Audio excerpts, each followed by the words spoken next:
Alrighty guys, it is Qaaman here today, and I'm bringing you another Dragon Ball Z segment, and as I promised, I will be talking about my Dragon Ball Super upcoming predictions for the next episode. And in today's video, there's several things that we'll be covering, such as Beerus setting an alarm clock. We'll be talking about Vegeta's trip. I also want to talk a little bit more about Goku going to King Kai's planet and the existence of Champa and his female apprentice.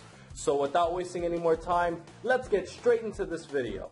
So let's first start off by talking about Vegeta going on this proposed trip with Bulma and Trunks. Now I find this really interesting because they said it's a family trip since the end of the previous episode where we saw the ending credits, and we also saw that Goku was saying that he doesn't believe Vegeta would actually go on the trip. However, I actually disagree with this because I think that there's a lot of potential for comic relief to have a character like Vegeta who is so anti-socializing to actually go on a trip with Bulma and Trunks. And I think it adds a lot of comic relief to the series to actually have Vegeta in that type of situation. So as far as Vegeta actually going on a trip is concerned, I am very, very, very confident that we'll actually see Vegeta on a trip.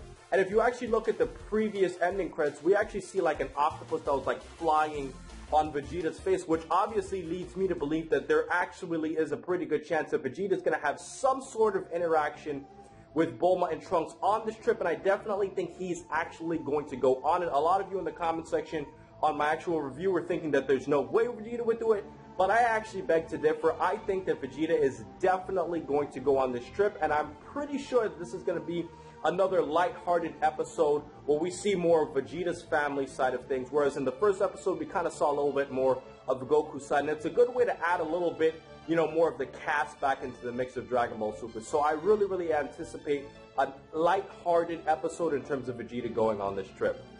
So the next thing I wanted to discuss is Goku going to King Kai's planet. Now there's a lot of little points here I wanted to point out.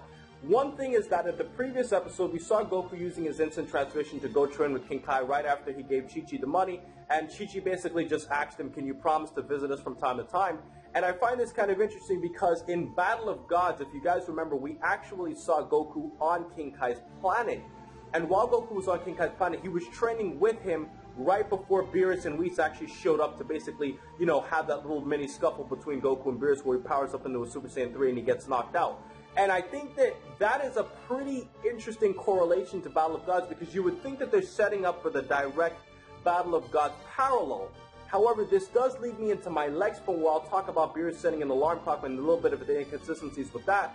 But what makes this situation a little bit different is that when Goku's on King Kai's planet in this instance, we were shown seeing him in his radish farmer uniform as opposed to his generic orange and blue gi, and because of that, that leads me to believe that it might be a little while before he actually starts training or somewhat along those sorts, but it's definitely going to be before what we would have seen in Battle of Gods, and it might not be as direct as what we would see. But I definitely think that Goku might not do any type of serious training with King Kai because, to be honest with you, at this point in the series, I can't see any major type of training that Goku would actually get with King Kai. Maybe he's just going there to exercise and train a little bit. But extreme training is kind of out of the question in my honest opinion. But that concludes my overall thoughts on what we expect to see of Goku going to King Kai's planet to train. So, moving on to my next point, I'm going to say something that might be a little bit controversial, but it's actually dealing with Beerus setting his alarm clock. And I wanted to thank Geekdom 101 for actually pointing this out to me. This leads me to believe that this Dragon Ball Super series has a higher chance of retconning Battle of Gods than we actually think, and here's why. Because of the fact that Beerus is actually setting his alarm clock would imply that he's going to go to sleep for a small amount of time, and in Battle of Gods it was implied that he actually slept for an extended period of time for several years because of the fact that Frieza was dead in the time that he was actually sleeping until he actually woke up. So that definitely causes a lot of confusion, but what I found really interesting is actually dealing with the Supreme Kais. Now, in Battle of Gods, we actually see a scene where we actually see the Supreme Kais acknowledging Beerus in Battle of Gods in a very, very similar manner to what we saw at the end of the first episode of Dragon Ball Super. It's very, very, very similar, which leads me to believe that the timeline placements would be somewhat parallel, but they're going kind of in a different direction for Super as they're actually going for the actual Dragon Ball Z Battle of Gods movie, and obviously for Katsuna Wef, which would obviously be linked to that. But in my honest opinion, the reason I think that this is very, very important is because of the fact that if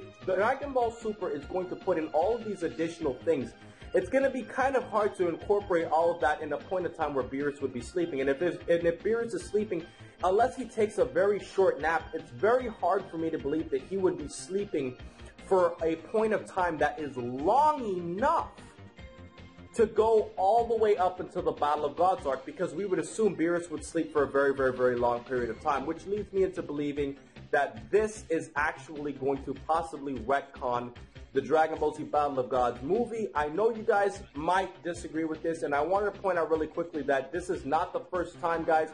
Dragon Ball Z movies have had a history of having no real sense in the main time plot, and I honestly think it's actually better for the series. Battle of Gods was a great movie. I think the same thing for Forgotten No F. It's going to be a great film too, even though I haven't seen it yet.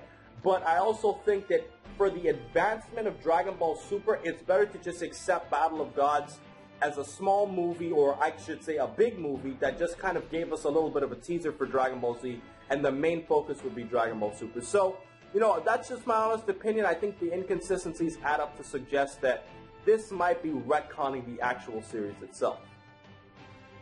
So, just to backtrack a little bit on what I said previously, some of you were actually saying in the previous video that you actually believe that the whole instance where Beerus and Whis are going out of space and blowing up planets could have taken place a significantly, you know, longer time before the events of Dragon Ball and Dragon Ball Z and Dragon Ball Super as a whole, just to illustrate a little bit of a flashback of Beerus.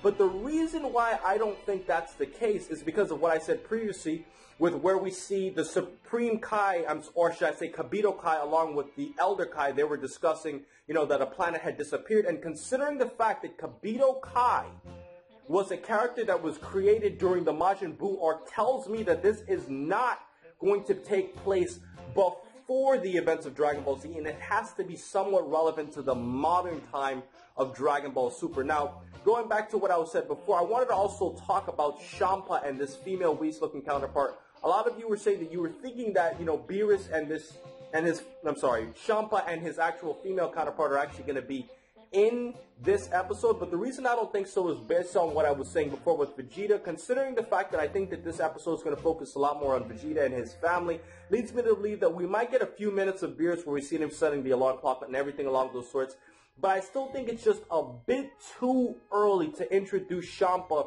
and, you know, Beerus's actual, I keep saying Beerus, Champa's female assistant this early in the series, considering the fact that we're still trying to get back into the main cast of Dragon Ball as a whole. So I think it'd just be a little bit too early for that right now. But that essentially concludes what I think will happen, you know, between the whole Champa and his female counterpart. I'm going to temporarily call her Ski. I know a lot of you guys might think this is kind of weird. I've been teasing Rhymestyle about this, about what, you know, she should actually be called. I think Ski is actually a pretty cool name to kind of complement Whis, who was actually named Whis for whiskey, and there's a whole little story about, you know, the background between Beerus and Whis' name. And a little quick story, I'll tell you guys a little quick just to give you a little bit of a fun fact. The name Beerus was originally derived from the word Birisu, which is a word for virus. And Toriyama had, I remember, there was an assistant's name who actually stated that. I don't remember his name off the top of my head, but I'm going to post a call out.